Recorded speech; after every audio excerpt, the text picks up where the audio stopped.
வணக்கம், நான் வசந்தி. கொஞ்சம் சமையல் கொஞ்சம் தகவல்ல இன்னைக்கு ரவையில் ஒரு கிச்சடி எப்படி செய்கிறதுன்னு பார்க்கலாம். முதல்ல தேவையான பொருட்களை நம்ம பார்த்துக்கலாம். ரவை ஒரு கிண்ணம் நிரம்ப நான் எடுத்திருக்கேன். இதை நம்ம பச்சை வாடை போக வறுத்துக்கணும். ரவை ஒரு கிண்ணம் இருக்குது, ஆனால் வெந்த பிறகு 3 பாகம் வரும். பீன்ஸ், கேரட் நல்லா அலசிட்டு பொடியாக நறுக்கியிருக்க, வெங்காயம் 1, புதினா, கருவேப்பிலை, கொத்தமல்லி சிறிதளவு, பச்சை பட்டாணி சிறிதளவு, பட்டை, லவங்கம், பிரிஞ்சி இலை சிறிதளவு, விழுது அரைப்பதற்கு பச்சை மிளகாய், பூண்டு, இஞ்சி. பூண்டு பற்கள் நல்ல 12 பற்கள் தோல் நீக்கி எடுத்திருக்கேன். பச்சை மிளகாய், இஞ்சி ஒரு பாதி விரல் அளவு இருந்தால் போதும். பூண்டு தான் கொஞ்சம் நிறைய இருக்கணும். முதல்ல நம்ம இந்த ரவையை பச்சை வாடை போக வறுத்துக்கலாம். ரவை பார்த்திங்கன்னா ஒரு கிண்ணம் தான் இருக்குது. காய்கறிகள் இவ்வளோ இருக்கேன்னு நீங்கள் நினைக்கலாம். ஆனால் ரவை வெந்த பிறகு பார்த்திங்கன்னா அந்த கிண்ணத்தில் கண்டிப்பாக 3 பங்கு கிண்ணம் இருக்கும். காய்கறிகள் நம்ம எவ்வளோ முடியுமோ ரகசியமாக குழந்தைகள் சாப்பிட வைக்கிறதுக்கு இந்த மாதிரி கிச்சடியில் நம்ம ஒரு நூடுல்ஸ் செய்யும் பொழுதெல்லாம் தான் நிறைய நம்ம சேர்த்து கொடுக்க முடியும்.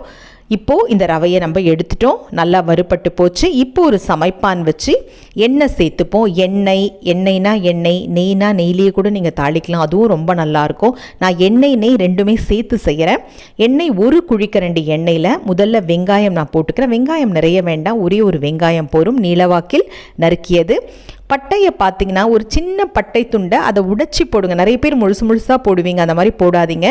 பிரிஞ்சி இலையை கைகளால் 2 இலை நசுக்கி போடுங்க. லவங்கம் இதுவே போடும். நிறைய மசாலா பொருட்கள் போட்டோம்னாலும் அதனுடைய மனம் அந்த சுவையை கொஞ்சம் கெடுக்கும். அதனால் ரொம்ப மசாலா பொருட்கள் சேர்க்காதீங்க. மூடி போட்டு கொஞ்ச நேரம் சிவப்பாக வரும் வரை காத்திருப்போம். இப்போது இந்த பச்சை மிளகாய், இஞ்சி, பூண்டு விழுத அரைத்த விழுதை நம்ம அதில் சேர்த்துக்கலாம். நிறைய பேர் இதில் மிளகாய் தூள் சேர்த்தும் செய்வாங்க, அதுவும் சுவையாக இருக்கும். ஆனால் ஒரு முறை நீங்கள் இந்த பச்சை மிளகாய் விழுத அரைச்சி செஞ்சு பாருங்கள், ரொம்ப சுவையாக இருக்கும். காரம் உங்களுக்கு தகுந்த மாதிரி நீங்கள் சேர்த்துக்கோங்க. நல்லா வதக்கி விடுங்க. நான் மஞ்சள் தூளும் நெய்யும் காண்பிக்க மறந்துட்டேன், கட்டாயம் அது ரெண்டுமே நம்ம சேர்க்க போகிறோம். இப்போது இந்த பச்சை பட்டாணி சேர்த்துக்கோங்க. பட்டாணி ஒரு 2 நிமிடம் வதங்கின பிறகு பீன்ஸ், கேரட் நம்ம சேர்த்துக்கலாம். பச்சை பட்டாணி கடைகளில் சாயமெல்லாம் சேர்த்து விற்பாங்க, அது வாங்காதீங்க, அவ்வளவு நல்லது கிடையாது. அந்த ரசாயனங்கள் நம்மளுடைய வயிற்றுக்குள் சென்று ஒரு உபாதைகளை ஏற்படுத்தும். தோல் உரித்து எடுத்த பட்டாணியை நம்ம உபயோகம் பண்ணிக்கலாம். பீன்ஸ், கேரட் சேர்த்துக்கோங்க. பீன்ஸ், கேரட் பார்த்திங்கன்னா நிறைய சத்து நிறைந்த காய்கறின்னு சொல்லலாம். மஞ்சள் தூள் ஒரு 1/2 தேக்கரண்டி சேர்த்துக்கோங்க. நல்ல நிறத்தையும் சுவையையும் கொடுக்கும். சாதாரணமாக பச்சை நிறம் இருக்கிற காய்கறிகள், சிகப்பு நிறம் இருக்கிற காய்கறிகளை நம்ம நிறைய உட்கொள்ளணும்னு சொல்லுவாங்க. ஏன்னா நிறைய இரத்த சோகை இருக்கிறவங்களுக்கு அது நிறைய இரத்த விருத்தி பண்ணும்.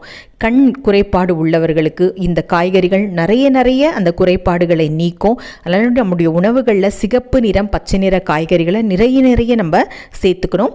இப்போ தண்ணி எந்த அளவு நம்ம சேர்க்கறதுன்னு பார்த்துக்கலாம். எந்த கிண்ணத்தில் நான் ரவை எடுத்தோனோ அந்த கிண்ணத்தில் 3 பங்கு தண்ணி சேர்த்துக்கிறோம். இதே உப்மான்னா நம்ம 2 பங்கு இல்லை 2.5 பங்கு இருந்தால் போரும். ஆனால் இது கிச்சடின்றதால நல்ல குழைய வெந்து வந்தால் தான் கிச்சடி நல்லாயிருக்கும். அதனால் 3 பங்கு தண்ணியை நம்ம ஒரு பக்கம் வச்சு சூடு பண்ணிக்கலாம். காய்கறிகள் வெந்ததான்னு பார்க்கலாம். மறக்காமல் என்னுடைய காணொளியை பதிவு பண்ணுங்க, பக்கத்தில் இருக்க மணி மீது அழுத்துங்கள். உப்பு போரலைன்னா பார்த்து கொஞ்சம் சேர்த்துக்கோங்க. இந்த கிச்சடியை வெறும் நெய்லேயே நீங்கள் தாளிக்கலாம், இல்லை வெறும் எண்ணெயை போட்டு கூட நீங்கள் தாளிக்கலாம். கொஞ்சம் நெய் இருந்தால்தான் இது நல்லாயிருக்கும். நான் கொஞ்சம் அளவாக தான் சேர்த்துருக்கேன். காய்கறிகள் நல்லா வெந்துடுச்சு. இப்போ இந்த தண்ணியை நம்ம அதில் சேர்த்துறோம். கொஞ்சம் அதில் நீர் இருக்கிறதால நான் கொஞ்சம் தண்ணி பாருங்கள், அவ்வளோ தண்ணி நான் நிறுத்திட்டேன்னா அந்தளவு தண்ணி அதில் இருந்தது. அதை பார்த்து நீங்கள் சேர்த்துக்கோங்க.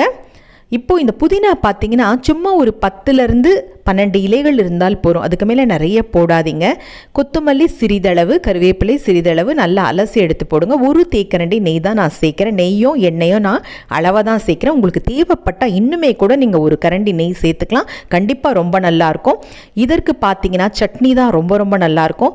ரவை நம்ம வறுத்து ஒரு பாத்திரத்தில் கொட்டும் பொழுது நீங்கள் கவனித்து பாருங்கள், அந்த ஈரம் சூடால் என்ன ஆகும்னா பாத்திரத்தில் அடிப்பக்கம் போய் அப்படியே ஒட்டிக்கும். நம்ம ரவையை சேர்த்த பிறகு அடியில் சட்டு நின்றுடும் கொஞ்சம் ரவை. அது அந்த மாதிரி நிற்காமல் இருக்கிறதுக்கு நம்ம முதல்லையே அது போட்டு கிளறதுக்கு முன்னாடி நல்ல கைகளால் அதை நல்லா சுரண்டி விட்டுக்கோங்க. இப்போ பாருங்கள், இந்த ஒரு கையில் நம்ம ரவையை கொட்டுறோம், ஒரு கையில் கரண்டியில் இந்த மாதிரி கிளறிட்டே வாங்க. அப்போ தான் அது உருண்டை வராமல் நம்ம நல்லா அழகாக வரும் நமக்கு. இல்லைனா நம்ம 1 நிமிடம் கரண்டி எடுத்தாலும் சட்டுன்னு உருண்டை கட்டிடும். இந்த மாதிரி தள்ளி விட்டுக்கோங்க அந்த ரவைகளெல்லாம். தண்ணி நல்லா சேர்ந்து வந்த பிறகு நம்ம மூடி போட்டுடுவோம்.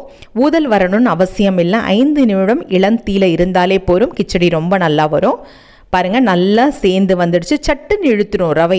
கொஞ்சம் என்னடா கொஞ்சம் அதிகமாக தண்ணி வச்சிட்டோமோன்னு சில நேரங்களில் தோணும். ஆனால் நீங்கள் ஒரு 20 நிமிஷம் கழித்து நீங்கள் பார்த்தீங்கன்னா நல்லா அந்த தண்ணியெல்லாம் ரவை உறிஞ்சிட்ருக்கும். அதனால் கவலைப்படாதீங்க, நல்லாவே வரும்.